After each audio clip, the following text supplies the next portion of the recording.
बंधुओं को नमस्कार। भारतीय जनता पार्टी इस देश के अंदर नफरत की सबसे बड़ी फैक्ट्री है और जब तक भारतीय जनता पार्टी अस्तित्व में रहेगी, भारतीय जनता पार्टी सत्ता में रहेगी, देश के अंदर शांति, अमन और चैन कायम नहीं रह सकता।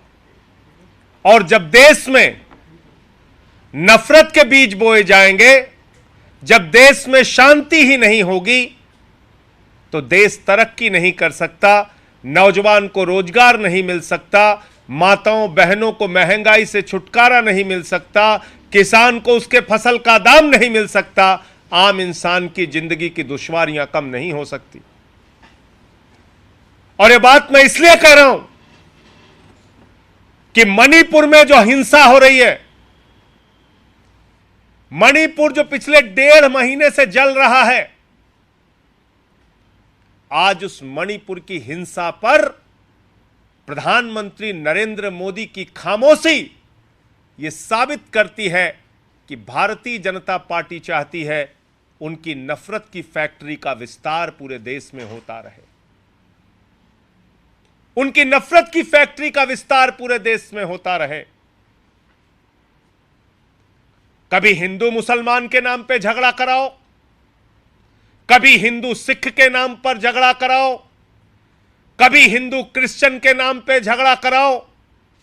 जब धर्मों का झगड़ा खत्म हो जाए तो जाट और गैर जाट के नाम पे झगड़ा कराओ, हिंदुओं में झगड़ा कराओ, मराठा गैर मराठा के नाम पे झगड़ा कराओ, हिंदुओं में झगड़ा कराओ, कुकीज और मैती में झगड़ा कराओ, आदिवासी समुदायों के बीच में झगड़ा कराओ। तो भारतीय जनता पार्टी दरअसल भारतीय झगड़ा पार्टी बन गई है। भारतीय झगड़ा पार्टी झगड़े कराकर, नफरत फैलाकर, हिंसा फैलाकर पूरे देश की बर्बादी भारतीय जनता पार्टी का मकसद है। इसलिए मैं हाथ जोड़कर निवेदन करना चाहता हूं इस देश के लोगों से कि इनकी असलियत को पहचानिए। जब तक ये अस्तित्व में रहेंगे, इस देश का विकास नहीं हो सकता, नौजवान के हाथ को रोजगार नहीं मिल सकता, महंगाई से छुटकारा नहीं मिल सकता, किसान को उसके फसल का दाम नहीं मिल सकता। 1.5 महीने से मणिपुर जल रहा है, सैकड़ों लोग की जान चली गई, कुकीज और मैतीस के बीच में झगड़ा कराया, हिंसा हो रही है। और हिंसा भी कोई सामान्य हिंसा नहीं, उस राज्य की एक महिला मंत्री का घर जला दिया गया, देश के केंद्रीय मंत्री का घर जला दिया गया, भारतीय जनता पार्टी का दफ्तर जला दिया गया, तमाम नेताओं को दौड़ा दौड़ा के मारा जा रहा है, पीटा जा रहा है, हजारों की संख्या में घर जला दिए गए मणिपुर में, हजारों की संख्या में। और मैं प्रधानमंत्री नरेंद्र मोदी जी से पूछना चाहता हूं कि बताओ जरा हमें कि कैसे वहां पर AK-47 और विदेशी हथियारों का इस्तेमाल मणिपुर की हिंसा में हो रहा है। कहां से आ रहे हैं हथियार? चीन से आ रहा है, पाकिस्तान से आ रहा है, म्यांमार से आ रहा है, कहां से आ रहा है? लेकिन प्रधानमंत्री खामोश हैं। प्रधानमंत्री नरेंद्र मोदी जी के मुंह से मणिपुर की हिंसा पे मणिपुर का मां नहीं निकल रहा है, मां। इसलिए यह साबित होता है कि एक अक्षम, एक गैर पढ़े लिखे, एक ऐसे प्रधानमंत्री देश के अंदर हैं जो देश को बर्बादी की ओर लेके जाना चाहते हैं। उनके पास कोई एजेंडा नहीं है, कोई दृष्टि नहीं है, कोई काम उनको नहीं करना है, सिर्फ नफरत फैलाओ और राज करो। यही भारतीय जनता पार्टी और देश के प्रधानमंत्री का फॉर्मूला है। और जैसा मैंने आपको कहा, हिंदू को मुसलमान से लड़ाओ, हिंदू को सिख से लड़ाओ, हिंदू को क्रिश्चियन से लड़ाओ। जब धर्मों के झगड़े से खाली हो जाओ तो जाट को गैर जाट से लड़ाओ, मराठा को गैर मराठा से लड़ाओ, आदिवासी दो समुदायों के आए आदिवासी के दो समुदायों के बीच में झगड़ा कराओ, आदिवासी को आदिवासी से लड़ाओ। तो ये भारतीय झगड़ा पार्टी का काम है। इसलिए मैं प्रधानमंत्री जी से कहना चाहता हूं, प्रधानमंत्री जी, अमेरिका और विदेशों की सैर छोड़िए, हिंदुस्तान की जो परिस्थितियां हैं उसमें आइए, मणिपुर जाइए और जाकर उस परिस्थिति का सामना करके उसका समाधान कीजिए। आपके ही लोग मारे जा रहे हैं, उनके घर जलाए जा रहे हैं, फिर भी आप खामोश हैं। तमाम लोग कैंप्स के अंदर रह रहे हैं, हजारों की संख्या में, फिर भी आप खामोश हैं। यह बहुत ही दुख का विषय है। इसलिए मणिपुर हिंसा पूरी तरीके से भारतीय जनता पार्टी की सरकार की नाकामी का प्रतीक है। मणिपुर की हिंसा इन लोगों के द्वारा फैलाई गई नफरत के कारण हो रही है और भारतीय जनता पार्टी की सोच के कारण हो रही है। दूसरा विषय आज रेलवे का है। प्रधानमंत्री ने रेलवे को भी पूरी तरीके से बर्बाद किया है। इनकी सरकार ने रेलवे को पूरी तरीके से बर्बाद किया। पहले रेल का बजट अलग से आता था, गाड़ियां नई शुरू होती थी, बुजुर्गों के लिए यात्रा में छूट होती थी, पहले तमाम किराए में रियायत मिलती थी।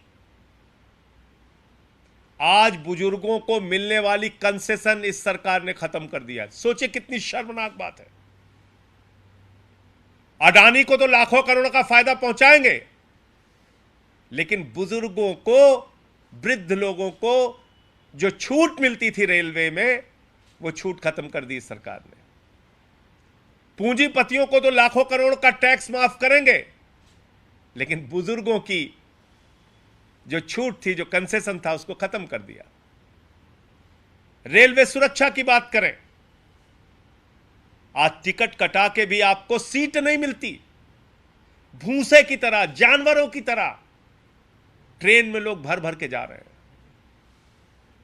टिकट करा लिया, रिजर्वेशन करा लिया, सीट नहीं मिल रही, धक्के खा रहे हैं लोग, ट्रेन उपलब्ध नहीं है, घंटों विलंब जा रही है, दुर्घटना होती है, उसकी सीबीआई जांच दे के लीपापोती।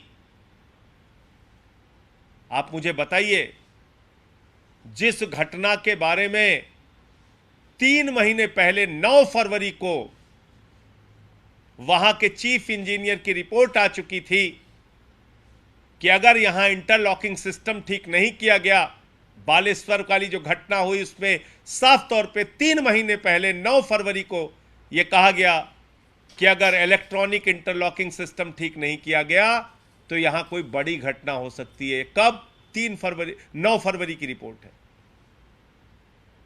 9 फरवरी की चीफ इंजीनियर की रिपोर्ट है। और उस रिपोर्ट को रेल मंत्रालय ने और मोदी सरकार ने नजरअंदाज किया। जब 300 लोगों की जान चली गई तो वहां जाके ड्रामा कर रहे हैं, कह रहे हैं गर्मी है, गर्मी है, गर्मी है। ड्रामा हो रहा है। तो इसलिए रेलवे को बर्बाद करने का काम भी हमारे चौथी पास राजा ने किया। आज रेलवे में यात्री सुविधाएं समापन की ओर बढ़ रही हैं। दुर्घटनाएं दिन प्रतिदिन, पटरियों से ट्रेन का उतरना, ये तमाम घटनाएं तेजी के साथ बढ़ रही हैं। और एक मसला दिल्ली की कानून व्यवस्था को लेकर है। आप सबसे कुछ छुपा नहीं है। कभी कई किलोमीटर तक एक बेटी को घसीट के मार दिया जाता है, कभी एक बेटी को चाकुओं से गोद के मार दिया, लगातार कई चाकुओं से गोद गोद के उसको मार दिया जाता है। कभी एक बेटी को काट काट कर अलग अलग जगहों पर उसका शव फेंका जाता है, उसके टुकड़े फेंके जाते हैं। कभी गैंग वॉर होता है सड़कों पर दिल्ली के, कभी न्यायालय के अंदर हत्या होती है। यह दिल्ली की घटनाएं बता रहा हूं मैं, देश की राजधानी दिल्ली, जिसकी सुरक्षा व्यवस्था प्रधानमंत्री नरेंद्र मोदी जी के हाथ में है, जिसकी सुरक्षा व्यवस्था अमित शाह जी के हाथ में है, दिल्ली के एलजी महोदय के हाथ में है, विनय कुमार सक्सेना जी के हाथ में है। उनको तो केजरीवाल से लड़ने से फुर्सत है नहीं, तो कानून व्यवस्था कब देखेंगे? वो भी नफरत की फैक्ट्री के प्रोडक्ट हैं। तो नफरत की फैक्ट्री के प्रोडक्ट जो भी होंगे, उनको कानून व्यवस्था या शांति बहाली से तो कोई मतलब है नहीं, तो उनको तो झगड़ा करना है दिल्ली सरकार से, केजरीवाल से। तो कानून व्यवस्था कब देखेंगे? आज जिस तरीके से 2 बहनों की हत्या हो गई, सुबह सुबह गोली मार के हत्या हो गई, यह फिर से एक बार दिखाता है कि दिल्ली विनय कुमार सक्सेना के एलजी रहते हुए, अमित शाह के गृह मंत्री रहते हुए सुरक्षित नहीं है, महिलाओं के लिए सुरक्षित नहीं है, आम आदमी के लिए सुरक्षित नहीं है, न्यायालय तक सुरक्षित नहीं है। और पता यह चल रहा है कि वो सट्टेबाज थे, सट्टेबाज। कोई 15,000 रुपए के लेन देन का कोई प्रकरण, कोई मामला हो, परिवार के लोगों का बताना है, और उनको गोली मार दी जाती, 2 बहनों को, उनकी हत्या हो जाती है। तो मैं समझता हूं कि इसमें शीघ्र ऐसे मामलों में फास्ट ट्रैक कोर्ट बनाकर, इन मामलों को तेजी से चलाकर, जो लोग दोषी हैं उनके खिलाफ सख्त से सख्त कार्रवाई होनी चाहिए। मुझे इतनी बात कहनी थी। आपका कोई प्रश्न हो तो आप पूछ सकते हैं। इसमें बीजेपी और कांग्रेस दोनों आम आदमी पार्टी पर सवाल उठा रहे हैं। बीजेपी के हरीश खुराना का बयान है कि सीएम बताएं कि उन्होंने कितनी बार कमिश्नर से मीटिंग की, सांसदों के साथ कितनी बार बैठक की कानून व्यवस्था को लेकर। देखिए, ऐसा है कि दिल्ली की कानून व्यवस्था भारतीय जनता पार्टी, मोदी सरकार और अमित शाह के हाथ में है। उन्होंने यहां पर एक झगड़ेबाज एलजी बिठा रखा है, जिसको कोई काम करना नहीं, वो दिन रात झगड़ा करता रहता है सरकार से, उसको कानून व्यवस्था देखनी नहीं। क्या दिल्ली के किसी थानेदार के खिलाफ अरविंद केजरीवाल कार्रवाई कर सकते हैं? क्या दिल्ली के कमिश्नर, डीसीपी के खिलाफ अरविंद केजरीवाल कार्रवाई कर सकते हैं? क्या जिस क्षेत्र में सट्टेबाजी हो रही है, अपराध हो रहा है, हत्या हो रही है, उस पुलिस अधिकारी के खिलाफ कोई सस्पेंशन की, कोई निलंबन की कार्रवाई अरविंद केजरीवाल जी कर सकते हैं?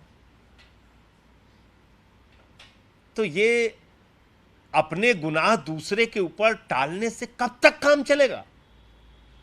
अरे केजरीवाल जी के हाथ में दिल्ली की सुरक्षा के लिए जो करना होता है, सीसीटीवी कैमरे का जो जाल बिछाया है, उसमें दुनिया में नंबर 1 शहर दिल्ली है। जो हमारे काम है हमने किया है, केजरीवाल जी ने सीसीटीवी कैमरों का जाल बिछाया।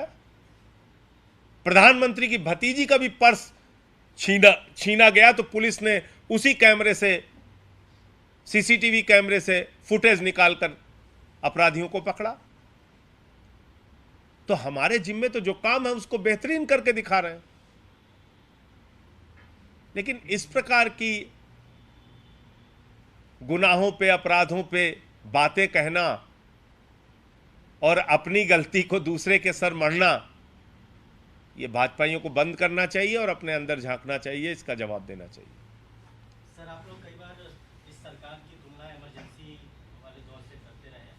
आज पीएम ने भी मन की बात में इमरजेंसी का जिक्र किया, यात्राएं दी गई, थोपा गया। कैसे देखते हैं, क्योंकि इमरजेंसी की एनिवर्सरी भी आने वाली है।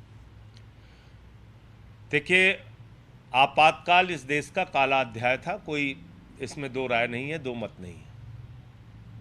लेकिन आज क्या कर रहे हो आप? कानून मानना नहीं, संविधान मानना नहीं, लोकतंत्र मानना नहीं, संघीय ढांचा मानना नहीं, ईडी को, सीबीआई को जिस प्रकार से आज ये सरकार इस्तेमाल कर रही है, पुलिस को जिस प्रकार से ये सरकार इस्तेमाल कर रही है, तमाम लोकतांत्रिक अधिकारों को छीना जा रहा है। संघीय ढांचे को कुचलकर राज्य सरकारों को खत्म किया जा रहा है। जहां बीजेपी हार जाती है वहां तोड़फोड़ शुरू कर देती है, खोखा खोखा शुरू कर देती है, करोड़ों रुपए के लेन देन करती है, विधायकों को खरीदती है, खरीद फरोख्त करती है और सरकारों को गिराती है। इसके अलावा कोई काम नहीं करती। तो प्रधानमंत्री जी अगर आज मन की बात में आपातकाल पर बोल रहे हैं तो सबसे पहले अपने काल के बारे में बोलना चाहिए। उन्होंने अपने काल को किस प्रकार से कलंकित करने का काम किया है, यह भी प्रधानमंत्री जी को बताना चाहिए। सर, आदिपुरुष फिल्म में कुछ जो डायलॉग है जो विवादित है उसको लेकर आपने भी मुद्दा उठाया था। अब ये खबर आई है कि जो फिल्म के निर्देशक हैं, जो टीम है, उन्होंने बयान जारी किया है कि विवादित स्टेटमेंट्स हटाए जाएंगे। इस पर आप क्या कुछ कहना चाहेंगे? देखिए, पहली बात, मैं कल से देख रहा हूं भाजपाइयों को कह रहे हैं सैकड़ों करोड़ कमा लिया, सैकड़ों करोड़ कमा लिया। इससे ज्यादा शर्मनाक बात कोई हो सकती है? तुम्हारे इतने मुख्यमंत्रियों के आशीर्वाद से वो फिल्म बनी, योगी आदित्यनाथ जी के आशीर्वाद से, शिवराज सिंह जी के आशीर्वाद से, हेमंत विश्व शर्मा जी के आशीर्वाद से, एकनाथ शिंदे जी के आशीर्वाद से, मनोहर लाल खट्टर जी के आशीर्वाद से, पुष्कर धामी जी के आशीर्वाद से, देवेंद्र फडणवीस जी के आशीर्वाद से। मैं थोड़ी कह रहा हूं, ये तो चिल्ला चिल्ला के वो फिल्म कह रही है। इस फिल्म को देखा उन लोगों ने, इसमें पूरा सहयोग किया बीजेपी के नेताओं ने। तो क्या उस समय उनकी बुद्धि, उनकी सोच आसमान में चली गई थी? उनको अकल तब नहीं आ रही थी जब बीजेपी के नेताओं ने यह भाषा देखी, यह फिल्म देखी? और छोड़ दीजिए आप आम आदमी पार्टी की बात, रामानंद सागर जी के रामायण सीरियल में भूमिका निभाने वाले, प्रभु श्री राम की भूमिका निभाने वाले अरुण गोविल जी ने भी इस फिल्म की निंदा की। उस सीरियल में लक्ष्मण की भूमिका निभाने वाले सुनील लहरी जी ने भी इस फिल्म की निंदा की, इसकी अमर्यादित भाषा को शर्मनाक बताया। यह फिल्म रिलीज कैसे हो गई? सवाल तो इस बात का है, सेंसर बोर्ड जो है, भाजपाइयों का सेंसर बोर्ड, वो भांग खा के सो रहा था क्या? उसको अकल नहीं आ रही थी? आप प्रभु श्री राम के नाम पर एक फिल्म बना रहे हैं, उस पे एक काल्पनिक दृश्य दिखा रहे हैं जिसमें सीता मैया को कोई छोरा लगा रहा है। यह किसको स्वीकार्य है हिंदुस्तान में? बताओ जरा मुझे, किस व्यक्ति को यह स्वीकार्य है? किस हिंदुस्तानी को यह स्वीकार्य है? किस हिंदू को यह स्वीकार्य है कि कल्पना के आधार पर एक दृश्य, रामायण के आधार पर बनी फिल्म आदि पुरुष में दिखाया जाए जिसमें सीता मैया के गर्दन पर छुरी दिखाई जाए? किसको बर्दाश्त है बताइए आप? सुसैन वैद्य नहीं आ रहे हैं उसमें, फिल्म में। उसमें दो महिलाएं आ रही हैं। श्री लक्ष्मण जी को वैद्य की जगह वो आके जड़ी बूटी दे रही हैं। ये क्या बना रहे हैं आप फिल्म में? तमाशा कर रहे हैं। डायलॉग तो मैंने कल सुनाया था, आज दोबारा सुनाने का मन नहीं है, कहिए तो फिर से सुना दो। तो सड़क छाप भाषा का इस्तेमाल आप कर रहे हैं, भगवान श्री राम का, भगवान बजरंग बली का, माता सीता का घोर अपमान कर रहे हैं और भाजपाइयों के आशीर्वाद से कर रहे हैं, बीजेपी नेताओं के मिलीभगत से कर रहे हैं और उसका जश्न मना रहे हैं। कह रहे हैं सैकड़ों करोड़ कमा लिया, सैकड़ों करोड़ कमा लिया। अरे भाजपाइयों, धर्म को धंधा मत बनाओ। बीजेपी के लोगों, धर्म को धंधा मत बनाओ। प्रभु श्री राम के नाम पे फिल्म बना के सैकड़ों करोड़ कमा लिया तो पीठ थपथपा रहे हो, सैकड़ों करोड़ कमा लिया, सैकड़ों। अरे भगवान का अपमान करके सैकड़ों करोड़ कमा लिया तुमने। उसका जश्न मनाओगे?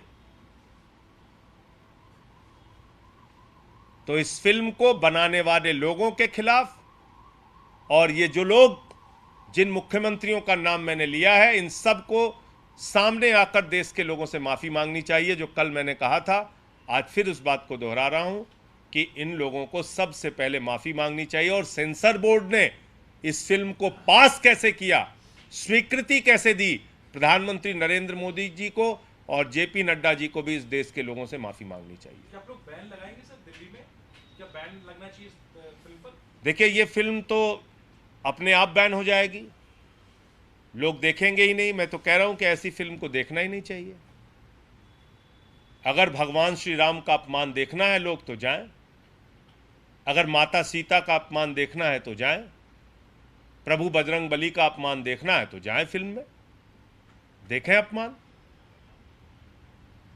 अगर रामचरितमानस का, रामायण का अपमान देखना है तो जाएं, अगर नहीं देखना है तो ना जाएं। लोग ही अपने आप बैन लगा दें।